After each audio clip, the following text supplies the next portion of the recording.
All right, Alexander, let's do an update on what's going on with Russia and Ukraine. First, actually, let's talk about some breaking news, which is that Putin has signed a decree on retaliatory economic measures in connection with unfriendly actions of some foreign states, i.e., retaliation against sanctions. What are your first thoughts on this decree? I don't know what it's going to imply, but of course we've been talking about for some time that the fact that up to this point in time the Russians have not really been responding. Now they are starting to respond. Now there's been one rumour that's been circulating for some time that they're going to start confiscating Western assets in Russia in retaliation to assets, Russian assets that have been seized in the West. And I think these are assets of private individuals. So that could be what's coming, but I think there will be other things too. Let me read it to you on TASS Right. right now. We don't have much, it's No, trickling no, in. yeah. But the document prohibits fulfilling obligations and concluding deals with foreign individuals and legal entities under the retaliatory restrictive measures, as well as exporting raw materials and products from Russia in the interest of these individuals.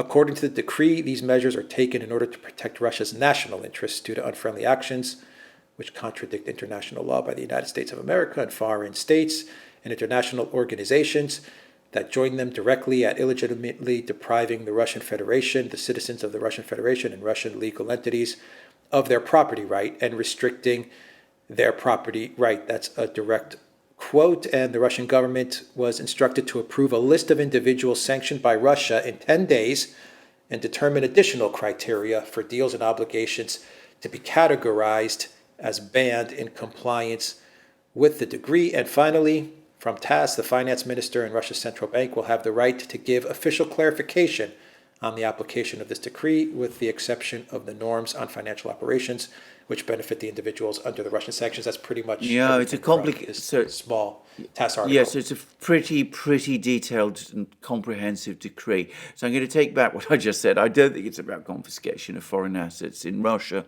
It's about export controls. It's about controlling. That's how it looks to me on the face. It's about controlling exports of strategic materials to unfriendly persons, entities, and presumably states.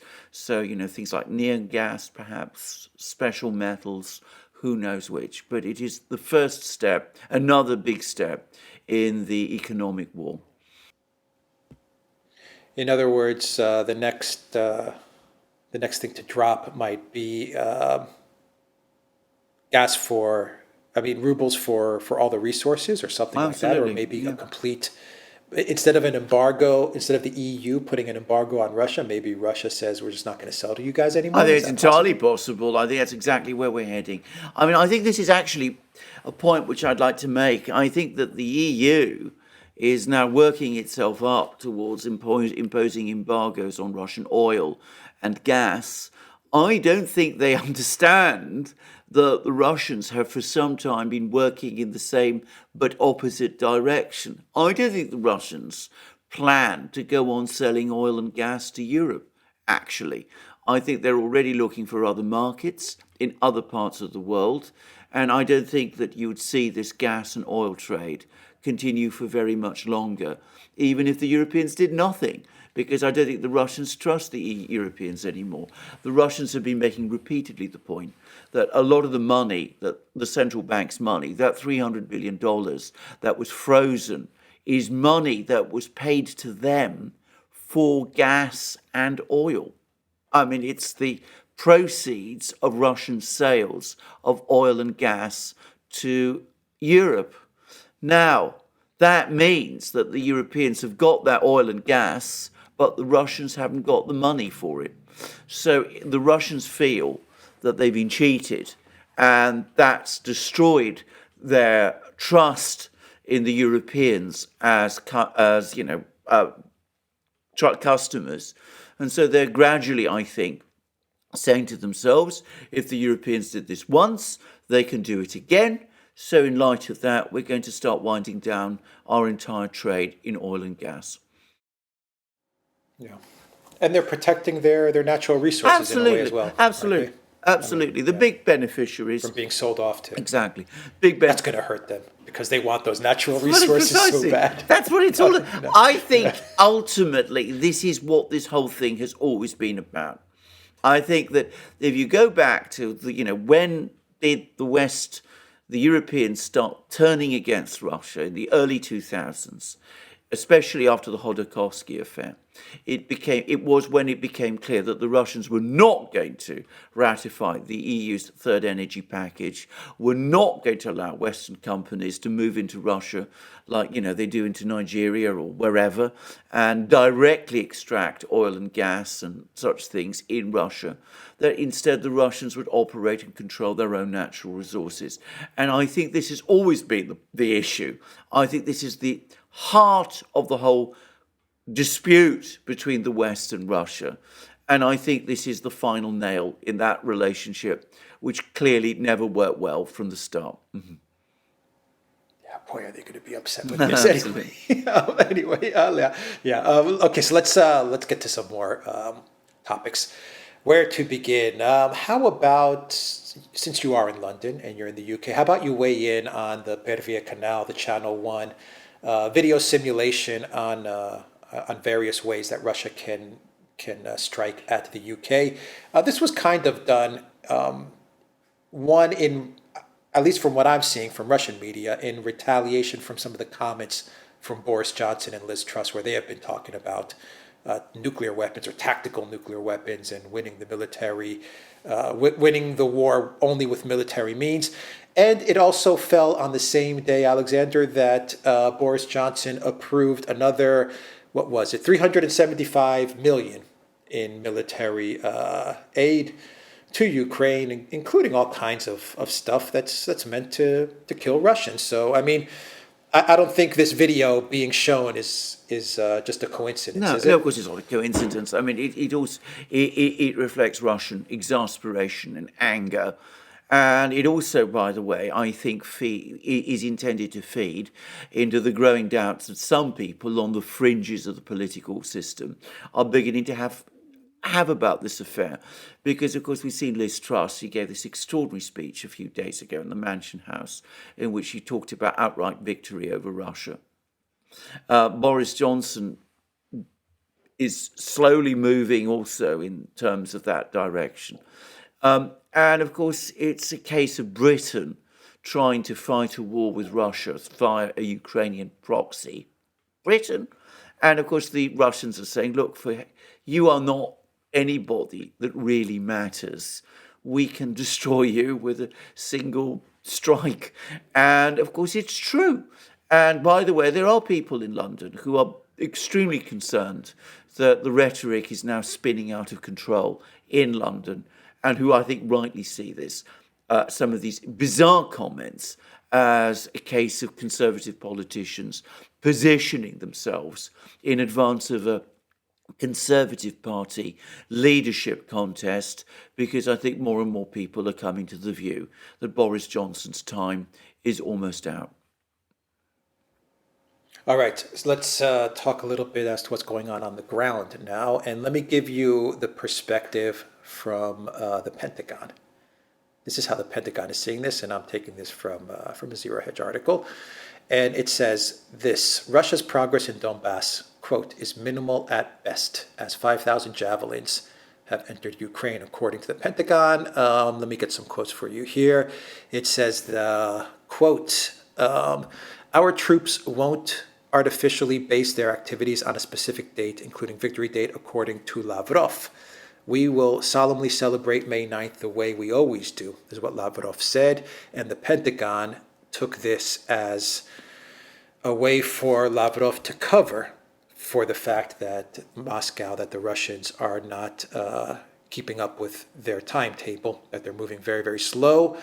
The Pentagon weighed in with its assessment on the progress, saying that the Russian gains have been minimal at best. The Pentagon official told Axios that Russian forces are suffering under poor command and control and ongoing logistical problems, which have contributed to low morale. Let me just read you a little bit more. The U.S. official described Russia's operations in the Donbass as very cautious, very tepid and very uneven, attributing some of the failures to a risk and casualty aversion that has persisted in both the air and on the ground. They'll move, there's a quote, they'll move in to an area, declare victory, and then withdraw their troops, only to let Ukrainians take it back, the official detailed on why the Russians aren't holding more territory.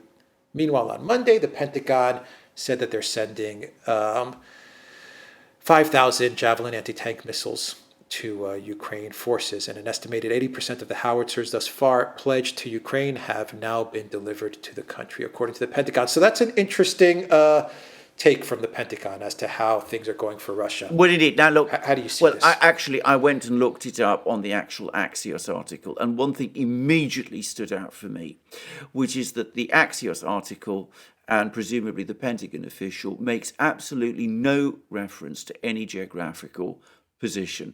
So it doesn't talk about any of the places that we've been talking about, doesn't talk about Izium, Liman, Popasnaya, any of these places it is just a general, very broad brush comment. You know, it talks about the Russians claiming territory, claiming victory over a territory and then withdrawing from it. They don't say where that's supposed to have happened. They talked about the Ukrainians pushing the Russians back 25 kilometers, or was it miles, from Kharkov. This seems to be related to a claim Zelensky made to have captured a particular village, recaptured a particular village near Kharkov. Something which I've read elsewhere is disputed. But this is unbelievably vague. It's not a real assessment of the situation. And I would also say it appears to come from a Pentagon and the usual friends, the anonymous Pentagon official. What does it seem to be happening in Donbass is that this is a steady, incremental Russian advance. And the actual reports, which we're getting from the actual battlefield, speak of places like Liman, which is close to Slavyansk, being encircled. We hear also about heavy fighting near from the Izium direction. We hear about heavy shelling of Ukrainian troops, and there was also a report from the Agence France-Presse, one of the very few Western journalists, a French journalist who seems to have gone close to the battlefront, and she seems to have had a very, very depressed experience of meeting with some very badly beaten up Ukrainian soldiers there. So, as I said, this isn't even an assessment. It's just, I think, an attempt to cover, to provide a rationalization for the delivery of all these vast numbers of Western weapons to Ukraine, because obviously you don't want to get the idea circulating that you're going to send lots of weapons to Ukraine, which are immediately going to fall into Russian hands, even though, as many people who follow the war closely know, that is exactly what is happening. The Russians are showing large numbers of Stingers and Javelins and other weapons that are being collected as trophies. Okay, so what do you make of the statements? Once again, we'll take it from the Ukraine side of things. The statements made by Alexei Danilov, who is the head of Ukraine's National Security and Defense Council, the NSDC, and he said that the only document that Kiev will sign is a document stating that Russia has capitulated. In other words, a surrender document. This is what Danilov said. With Russia, we can only sign an act of its capitulation. The sooner they do it, the better it will be for their country. By the way, just on a side note, Alexander Danilov, I believe, also warned Hungary. He said that Hungary is trying to take Ukraine territory, and he warned them. He said, this will never happen. Victory will definitely be ours, and about Hungary, which behaved this way, we will see what the consequences will be for this country. So he was saying that Hungary has eyes on certain regions in Ukraine, and he also made some statements that Viktor Orban kind of knew or was conspiring with Putin with regards to special military operations. So this guy Danilov is making some pretty bold claims. What do you make of that? I find it incredibly depressing, and I'm going to say straight away, I think this is the big story today, that Danilov has felt able to come out and talk in this fashion. I think it's absolutely clear what's happened. Back in March, there was that meeting between the Russians and the Ukrainians in Istanbul. The Ukrainians made, or were preparing to make, some pretty big moves towards the Russian position, accepting neutral status for Ukraine, agreeing to that Crimea and Donbass would not be covered by Ukraine's security guarantees, accepting restrictions on their own military, accepting restrictions on the presence of foreign militaries on Ukrainian territory. Then what happened is that the United States and Britain got alarmed about the fact that the Ukrainians were making these moves to try and come to some kind of deal with the Russians. So you got calls from Johnson and US officials to Ukraine, and then you've had this visit by Blinken and Austin to Kiev, and of course it's absolutely clear now that the Ukrainians were told to take all these concessions back, and they were promised in return this vast flood of Western weapons. And entirely predictably, what that's done is it's strengthened the hardliners in Kiev, and they're coming up with these impossible demands of Russia, which are clearly intended to prolong the war indefinitely. So this is an extremely ominous and very, very disturbing development. Obviously, the Russians will never negotiate on those sort of terms. There's now been a very tough response from the former Russian Vice President Dmitry Medvedev, who's now the deputy chair of Russia's Security Council. He said that the Zelensky government is not interested in peace. It's not interested in negotiation. So the Russians will definitely see these statements as Ukraine abandoning any kind of negotiation track, and that, I suspect, is going to lead the Russians to escalate the war. So this is a very, very bad development. It reminds me very much of the kind of things that happened during the Vietnam War, when, again, US military aid to South Vietnam always ended up helping the extreme hardliners there. And of course, exactly the same thing happened in Afghanistan. We remember Ghani, President Ghani. He wouldn't negotiate with the Taliban. He wouldn't come to any sort of agreements with them under any circumstances. And of course, eventually what happened, both South Vietnam and Afghanistan went under. So this is what pouring arms and money into a country that finds itself in this kind of situation does. It emboldens the hardliners. It jeopardizes any negotiation process. It puts Zelensky, if he were even interested in negotiations, in an impossible position. And it means that negotiations now cannot happen and that the war will be prolonged. All right. Unfortunately, I agree.